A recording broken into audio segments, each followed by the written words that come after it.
الغيب والشهادة فينبئكم بما كنتم تعملون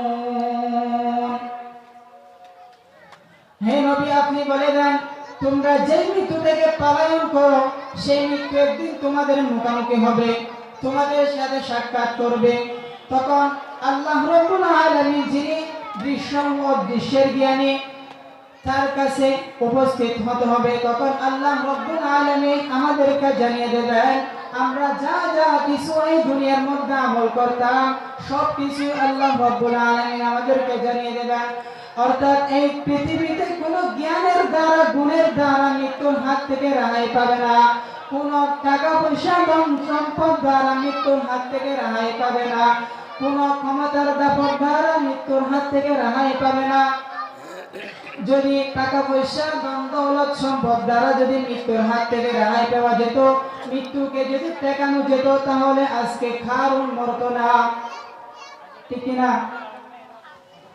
যদি ক্ষমতার দাপট দ্বারা যদি মৃত্যুকে ঠেকানো যেত তাহলে আজকে ফেরাউন মরতো না যিনি সারা বিশ্ব শাসন করেছিলেন হযরত সুলাইমান আলাইহিস সালাম তিনিও আজকে মরতেন না অথচ বাস্তব কথা হলো আজকে তাদের মধ্যে কেউ বেঁচে নেই একদিন আমরাও থাকবো না সুতরাং সকলেই মৃত্যুবরণ করতে হবে আল্লাহ রাব্বুল আলামিন বলেন সকলেতে মৃত্যুবরণ করব কিন্তু প্রত্যেকের মৃত্যু একই রকম হবে না প্রত্যেকের মৃত্যুর মধ্যে অনেক ব্যবধান রয়েছে যেমন আল্লাহ রাব্বুল আলামিন বলেন আম হাসিবাল্লাযীনা জাতারাহুস সাইয়্যাতি আন নাজআলাহুম কাল্লাযীনা আমানু ওয়া আমিলুস সালিহাতি সাওয়াআন মাহইয়াহুম ওয়া মামাতুহুম সাআ মা ইয়াহকুমুন দুষ্কৃতিকারীরা মনে করে যে আল্লাহ রাব্বুল আলামিন জীবন ও মৃত্যুর সম্পর্কে আল্লাহ রাব্বুল আলামিন ওদেরকে তাদের সমান গণ্য করবেন যারা ঈমান আনে আমল সালিহাত করে সৎ কাম করে আল্লাহ রাব্বুল আলামিন ডাক দিয়ে বলেন সাআ মা ইয়াহকুমুন তাদের সিদ্ধান্ত কত মন্দ অর্থাৎ অপরাধী ও নিরপরাধীদের জীবন মরণের চিত্র কোনো অবস্থাতেই এক হতে পারে না অপরাধী আর নিরপরাধীদের জীবন মরণের মধ্যে অনেক ব্যবধান রয়েছে একদিন হযরত ইব্রাহিম আলাইহিস সালাম মালাকুল মউত হযরত আসরাইল আলাইহিস সালামকে ডাক দিয়ে বলেন মালাকুল মউত আপনি কি আমাকে সেই সূরতটা দেখাতে পারবেন যে সূরত দ্বারা আপনি বৎকারের রূহকে কবজ করেন তখন মালাকুল মউত হযরত আসরাইল আলাইহিস সালাম ডাক দিয়ে বলেন আপনি এই সূরত দেখলে আপনি কখনো সহ্য করতে পারবেন না তখন ইব্রাহিম আলাইহিস সালাম বলেন না না আমি সহ্য করতে পারবো আমার কোনো সমস্যা হবে না আমার কোনো অসুবিধা হবে না তখন ইব্রাহিম আলাইহিস সালামকে মালাকুল মউত বলেন তাহলে আপনি একটি নদীতে ঘুরুন তখন ইব্রাহিম আলাইহিস সালাম তাই করলেন যখন ইব্রাহিম আলাইহিস সালাম অন্যদিকে ঘুরলেন তখন মালাকুল মউত নিজের ভয়াবহ স্বরূপকে ধারণ করলেন তখন ইব্রাহিম আলাইহিস সালামকে ডাক দিয়ে বলেন এবার ঘুরে তাকান যখন ইব্রাহিম আলাইহিস সালাম ঘুরে দেখলেন তখন দেখতেছেন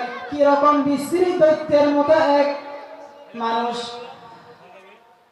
যখন ইব্রাহিম আলাইহিস সালাম দেখলেন কি রকম বিশ্রী এক দৈত্যের মতো এক লোককে দেখলেন শরীরের লোমগুলো কাড়া কাড়া নাক মুখ থেকে আগুনের ফুলকি বের হচ্ছে তখন ইব্রাহিম আলাইহিস সালাম এই অবস্থা থেকে বেহুশ হয়ে পড়লেন দীর্ঘক্ষণ পর যখন চেতনা ফিরে আসলো তখন ইব্রাহিম আলাইহিস সালাম আজরাইল আলাইহিস সালামকে আগের সূরতে দেখতে পেলেন তখন ইব্রাহিম আলাইহিস সালাম মন্তব্য করে পাপিষ্ঠ লোকদের জন্য যদি কোনো অন্য কোনো মুসিবত নাও থাকে তাহলে শুধু এই সূরাটাই তাদের মুসিবতের জন্য যথেষ্ট বৎকারের মৃত্যু সম্পর্কে রাসূল কারীম সাল্লাল্লাহু আলাইহি ওয়াসাল্লাম হাদিসের মধ্যে বলেছেন যখন বৎকারের মৃত্যু বনি আসে তখন আল্লাহ রাব্বুল আলামিন মালাকুল মউতকে ডাক দিয়ে বলে, আমার ওই দুশমনের কাছে যাও এবং তার রূহকে নিয়ে আসো। আমি তাকে দুনিয়ার মধ্যে যাবতীয় সুখের সামগ্রী দান করেছিলাম, আমি তাকে স্বাদ গ্রহণ করার জন্য জিহ্বা দান করেছিলাম, আমি তাকে শ্রবণ করার জন্য কান দান করেছিলাম, আমি তাকে স্পর্শ করার জন্য হাত দিয়েছিলাম, আমি তাকে ভালো মন্দ চিন্তা করার জন্য বিবেক বুদ্ধি দিয়েছিলাম। তবু এত নিয়ামত পাওয়ার সত্ত্বেও সে আজকে আমার নাফরমানি হতে বিরত হয়নি। আজকে আমি তাকে শাস্তি দেব, তাকে নিয়ে আসো। তখন মালাকুল মউত 12 চক্ষু বিশিষ্ট এক সূরাতে হাতের মধ্যে জাহান্নামের আগুনের তৈরি লোহার গুর্জ হাতে নিয়ে উপস্থিত হয়। তার সাথে আরো 500 ফেরেশতা থাকে, সকলের হাতে উভয় রকম লোহার গুর্জ থাকে। আসার পরে মালাকুল মউত এবং ফেরেশতা সবাই মিলে মুর্দাকে পিটাতে শুরু করে।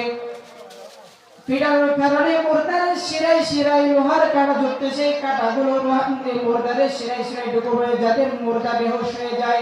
এবার ফেরেশতারা পায়ের আঙ্গুলের মাথা থেকে রূহ টেনে পায়ের গোড়ালি পর্যন্ত এনে বন্ধ করে দেয়, আবার পিটাতে শুরু করে।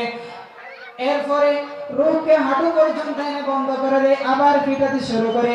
এভাবে পিটাতে পিটাতে পিটাতে পিটাতে স্থানে স্থানে রূহকে বন্ধ করতে করতে রূহকে বন্ধ করতে করতে এক পর্যায়ে টুকনির নিচে জাহান্নামের জ্বলন্ত অঙ্গ এনে রেখে দেয় এবং মালাকুল মউত বলে, হে অভিশপ্ত রূহ তুই বের হ, হে অভিশপ্ত রূহ তুই বের হ এবং জাহান্নামের দিকে চলো। আল্লাহ রাব্বুল আলামিন বলেন বৎকারীর মৃত্যু সম্পর্কে, ওয়ালাউ তারা ইযিল যালিমুন ওয়ালাউ তারা ইযিল যালিমুনা ফি গামারাতিল মাউতি ওয়াল মালাইকাতু বাসিতু আইদিহিম আখরিজু আনফুসাকুম اليوم تجزون عذاب الهون بما كنتم تقولون على الله غير الحق وكنتم عن آياته تستكبرون। যদি আপনি দেখতেন বৎকাররা যখন জালিমরা যখন মৃত্যু যন্ত্রণায় চটপট করে কাতরাতে থাকে, তখন ফেরেশতারা এসে নিজেদের হাতকে প্রসারিত করে বলে দেয় এবং বলতে থাকে প্রসারিত করে দেয় এবং বলতে থাকে, স্বয়ং রূহকে বের করে দাও, আজকে তোমাদেরকে অবমাননাকর শাস্তি প্রদান করা হবে, কারণ তোমরা আল্লাহকে অসত্য বলতে এবং আল্লাহর আয়াত সমূহ থেকে তোমরা অহংকার করতে। অতঃপর তাকে যখন কবরে রাখা হবে, তার কাছে 2 ফেরেশতা চলে আসে, যাদের চক্ষু থেকে বিজলির মতো চমকাতে থাকে, আওয়াজে মেঘের মতো গর্জন হতে থাকে। তাদের এক কাত হতে অন্য কাত পর্যন্ত কয়েকদিনের রাস্তা। তাদের মাথার চুলগুলো মাথা থেকে পা পর্যন্ত লটকানো। তারা এসে বলে, বসে পড়ো। তখন মুর্দা বসে পড়ে। বসে পড়ার পর মুর্দার মাথা থেকে পা পর্যন্ত সমস্ত কাপড়ের কাপড় পড়ে যায় এবং বলতে থাকে, মার রব্বুকা, তোমার রবকে, ওমা দীনুকা, তোমার দ্বীনকে, ওমা নবিয়ুকা, তোমার নবীকে।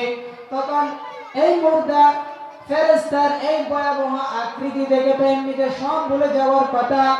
তদুপরিতে তার তো দুনিয়ার মধ্যে আল্লাহকে চেনার কোনো চেষ্টা করেনি, দিনকে বুঝার চেষ্টা করেনি, ধর্মকে স্বাধীন হিসেবে জীবন যাপন করার মধ্যে সে বাধা মনে করেছে। রাসূলের সুন্নাহ এবং আদর্শের কোনো পরোয়া করেনি। সুতরাং তার আজকে কোনো জবাব দেওয়ার মতো কিছুই থাকবে না। সেখানে রাজা বাদশার পদবি কোনো কাজে আসবে না, মন্ত্রিত্বের পরিচয় কোনো প্রভাব সৃষ্টি করতে পারবে না, চিকিৎসা বিজ্ঞানের সার্টিফিকেট সেখানে অচল। শুধু এটাই বলবে, হ্যাঁ হ্যাঁ লা আদরি, আমি কিছুই জানি না, হাই হাই আমি কিছুই জানি না। এটা বলার পরে তাকে জান্নাতের একটি চিত্র দেখানো হবে, যেখানে আল্লাহ রাব্বুল আলামিন অসংখ্য অগণিত নাজ নিয়ামত সৃষ্টি করে রেখেছেন। এটা দেখে যখন সে তার প্রতি আকৃষ্ট হবে, লোভাতুর হবে, তখন সেই দরজাকে বন্ধ করে দেওয়া হবে এবং ফেরেশতারা বলবে, হতভাগা, আল্লাহ রাব্বুল আলামিন তোর জন্য জান্নাতের মধ্যে এটাই বরাদ্দ রেখেছিল, কিন্তু আজকে তোর বদ আমলের কারণে তোকে জাহান্নামে যেতে হবে, এই জান্নাত থেকে তোকে বঞ্চিত করা হয়েছে। এরপরে জাহান্নামের একটি দরজা খুলে দেওয়া হয়। তারপরে বলতে থাকে, তোর বদ আমলের কারণে এটাই তোর শাস্তি, এটাই তোর ঠিকানা। এরপরে তার কবরের মধ্যে জাহান্নামের শাস্তি শুরু হয়ে যায়। হাদিসে আছে যে বদকারের কবরের মধ্যে এমন সাপকে নিযুক্ত করে দেয় আল্লাহ রাব্বুল আলামিন, যদি সেই সাপ থেকে কোনো একটি সাপ যদি দুনিয়ার মধ্যে কোনো একটা নিঃশ্বাসও ফেলে, কিয়ামত পর্যন্ত এই দুনিয়ার মধ্যে কোনো গাছও জন্মাবে না।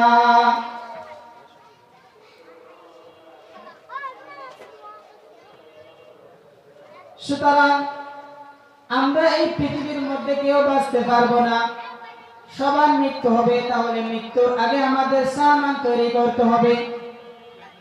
আমরা শুধুমাত্র সামান তৈরি করলে হবে না, আল্লাহকে ভয় করতে হবে। আল্লাহকে ভয় করে সামান তৈরি করতে হবে। আমাদের করণীয় হবে তিনটি: সর্বদা মৃত্যুকে স্মরণ রেখে বা বেশি বেশি নেক আমল করে বদ আমল থেকে বেঁচে থাকা এবং সদকায়ে জারিয়া করা, এবং আমাদের আত্মীয় স্বজন যারা এই পৃথিবী থেকে চলে গেছেন তাদের জন্য ইসারি সওয়াব করতে থাকা। আল্লাহ রাব্বুল আলামিন আমাদেরকে মৃত্যুকে স্মরণ রেখে বেশি বেশি নেক আমল করার তৌফিক দান করুন। আল্লাহ রাব্বুল আলামিন সবাইকে দীর্ঘজীবী করুন, ঈমানের সাথে, আসারের সাথে, ইজ্জতের সাথে এই পৃথিবী থেকে সমস্ত গুনাহ মুক্ত হয়ে পৃথিবী থেকে চলে যাবার তৌফিক দান করুন। আমিন। ওয়া আখির দাওয়ানা আলহামদুলিল্লাহি রাব্বিল আলামিন। আসসালামু আলাইকুম ওয়া রাহমাতুল্লাহ। মাশাআল্লাহ, জাযাকাল্লাহ। আমাদেরকে অতি সুন্দরভাবে মূল্যবান নসিহত পেশ করে শোনালেন তো পাহাড়ি রহমানিয়া মাদ্রাসার ছাত্র ভাই মোহাম্মদ